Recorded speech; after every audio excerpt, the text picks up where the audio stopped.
Sir ನಿಜವಾಗ್ಲೂ ನಾನಿಷ್ಟು ಸಂತೋಷವಾಗಿ ನನ್ನ ಸಿನಿಮಾ ಕ್ಯಾರಿಯರಲ್ಲಿ ಎಲ್ಲೂ ನಾನು ಇಷ್ಟು ಸಂತೋಷವಾಗಿ ಕುಂತಿರ್ಲಿಲ್ಲ. 29ನೇ ತಾರೀಕಿಂದ ಅದೇನೋ ಒಂಥರ ಕಿಕ್ ಅಂತಾರಲ್ಲ, ಇದೇ ಸಂತೋಷ ಅಂದ್ರೆ ಇದೇನೋ ಸಿನಿಮಾದು ಅನ್ನೋದು ನನಗೆ ಇದು ಫಸ್ಟ್ ಎಕ್ಸ್ಪೀರಿಯನ್ಸ್ ಅಂತ ನಾನು ಹೇಳಕ್ ಇಷ್ಟಪಡ್ತೀನಿ. ಯಾಕೆ ಅಂದ್ರೆ ಸರ್ 5 ವರ್ಷ ನನ್ನ ನಂಬರಲ್ಲಿ ಸುಮಾರು ಹೆಸರುಗಳಿದೆ.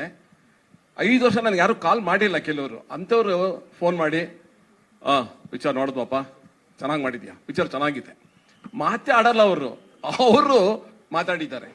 ಬೆಳಿಗ್ಗೆ ಇವತ್ತು ನನಗೆ ಬರಗೂರ್ ಸರ್ ಅವ್ರಿಗೆ ನಾನು ವಿಶ್ ಮಾಡ್ಬೇಕಾದ್ರೆ, ಏನ್ ಕುಮಾರ್, ಎಲ್ಲ ನನ್ನ ಸ್ನೇಹಿತರು ನಿಮ್ ಪಿಕ್ಚರ್ ನೋಡಿದೆ, ಪಿಕ್ಚರ್ ಚೆನ್ನಾಗಿದೆ ಅಂದ್ರು, ನಿಮ್ ಪಾತ್ರ ಚೆನ್ನಾಗಿದೆ ಅಂದ್ರು, ಹಾಗೆ ಹೀಗೆ ಅಂತೇಳಿ ಹೇಳಿದ್ರು. ನಿಜವಾಗ್ಲು ನನಗೆ ಕಾಟೇರ ನನ್ನ ಸೌಭಾಗ್ಯ, ಇದು ನಾನು ಮರೆಯಕ್ಕೆ ಸಾಧ್ಯನೇ ಇಲ್ಲ. ಆಮೇಲೆ ಸರ್ ಈ ಸಿನಿಮಾ ಇದು ಕನ್ನಡ ಜನತೆಯ ಗೆಲುವು, ಇದು ನಮ್ ಗೆಲುವಲ್ಲ, ಇದು ಅವ್ರು ಗೆಲ್ಸಿದ್ದೇವೆ ಸರ್. ಆಮೇಲೆ ಇನ್ನೊಂದೇನಂತ ಹೇಳಿದ್ರೆ ಸರ್, ಮುಖ್ಯವಾಗಿ 50% ಕ್ರೆಡಿಟ್ ನಿಮಗೆ ಸರ್ ಹೋಗೋದು. ಯಾಕೆ ಅಂತ ಹೇಳಿದ್ರೆ, ನೀವು ಅಣ್ಣ ಹೇಳ್ದಂಗೆ ನೀವು ಕೇಳಿದ ಪ್ರಶ್ನೆಗಳಿಗೆ ನಾವ್ ಏನೇನೋ ಮಾತಾಡ್ತಾ ಇದ್ವಿ. ಇದೆಲ್ಲಾನು ಸಿನಿಮಾ ನೋಡ್ರಿಗೆ ಒಂದು ಟೆಂಪ್ಟೇಷನ್ ಕ್ರಿಯೇಟ್ ಆಯ್ತು. ಏನಪ್ಪ ಇಷ್ಟು ಮಾತಾಡ್ತಾ ಇದ್ದಾರೆ, ಏನಪ್ಪ ಏನಿರ್ಬೋದು ಇದ್ರಲ್ಲಿ, ನಾವು ಕತೆ ಅಂತೂ ಯಾರಿಗೂ ಹೇಳಕ್ ಹೋಗಿಲ್ಲ, ಏನೋ ಇರ್ಬೋದು ಅಂತ.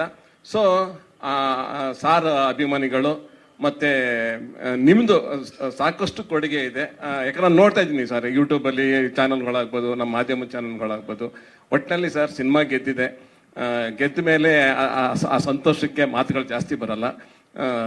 ಅದು ನನಗೆ ಆ ಅನುಭವನೂ ನನಗೆ ಆಗ್ತಾ ಇದೆ. ಒಟ್ಟಿನಲ್ಲಿ ಈ ಸಿನಿಮಾಗೆ 3 ಶಕ್ತಿ ಸರ್. ಒಂದು ಶಕ್ತಿ ಬಂದು ಡೈರೆಕ್ಷನ್ ಟೀಮು, ಎರಡನೇದು ಬಂದು ದರ್ಶನ್ ಸಾರು, ಮತ್ತೆ ಕಲಾವಿದರು ಅಂದ್ರೆ ನಮ್ಮ ಟೀಮು, 3 ನಮ್ಮ ರಾಕ್ಸ್ಲೈನ್ ಸಾರು. ಏನಕ್ಕಂದ್ರೆ ನಾನು ಪದೇ ಬೇರೆ ಟೈಮಲ್ಲೂ ನಾನು ಹೇಳ್ತಾ ಇದ್ದೆ, ನಾನ್ ನಿರ್ಮಾಪಕ ಹಾಕಿದ್ರೆ ಈ ತರ ಸಿನಿಮಾ ಬಂದು ಹೇಳಿದ್ರೆ ನನ್ಗೆ ಧೈರ್ಯ ಬರ್ತಿತ್ತ ಅಂತ. ಅಯ್ಯೋ ಎಲ್ ಧೈರ್ಯ ಬರ್ತಾ, ಯಾರಪ್ಪ ಇಷ್ಟು ದುಡ್ಡು, ಅದು ಫಸ್ಟ್ ಹೋಗ್ತಿತ್ತು. ಅಂಥದ್ರಲ್ಲಿ ಬ್ಲೈಂಡ್ ಆಗಿ ಅಷ್ಟು ದಿಲ್ಲಾಗಿ, ಅಂದ್ರೆ ಅವ್ರಿಗೆ ಆ ದಿಲ್ಲು ಸಿನಿಮಾದಲ್ಲಿ ಕಾಣುತ್ತೆ. ಅದು ಒಬ್ಬ ನಿರ್ಮಾಪಕ ಫಸ್ಟ್ ಪ್ರೀತಿಸ್ಬೇಕು ಒಂದು ಸಿನಿಮಾನ. ನಿರ್ಮಾಪಕ ಪ್ರೀತಿಸಿದ ಮೇಲೆ ಆ ಸಿನಿಮಾ ಅದು ಅದೇ ತರ ಬರುತ್ತೆ ಅನ್ನೋದಕ್ಕೆ ಡೌಟೇ ಇಲ್ಲ. ಹೊಸ ವರ್ಷದ ಶುಭಾಶಯಗಳು ಸರ್. ಮತ್ತೆ ಇದೇ ತರ ನಾವೆಲ್ಲರೂ ಸೇರ್ತಾರಣ. ನಿಜವಾಗ್ಲೂ ಖುಷಿ ಇದೆ. ಈ ಖುಷಿ ನಮ್ಮ ಕನ್ನಡ ಜನಗಳು ಸದಾ ನಮ್ಮ ಕನ್ನಡ ಸಿನಿಮಾಗಳು ತೋರಿಸ್ಲಿ ಅಂತೇಳಿ ಕೇಳ್ಕೊಳ್ತೀನಿ. ಧನ್ಯವಾದಗಳು ಅರ್ಪಿಸ್ತಾ ಇದ್ದೀವಿ.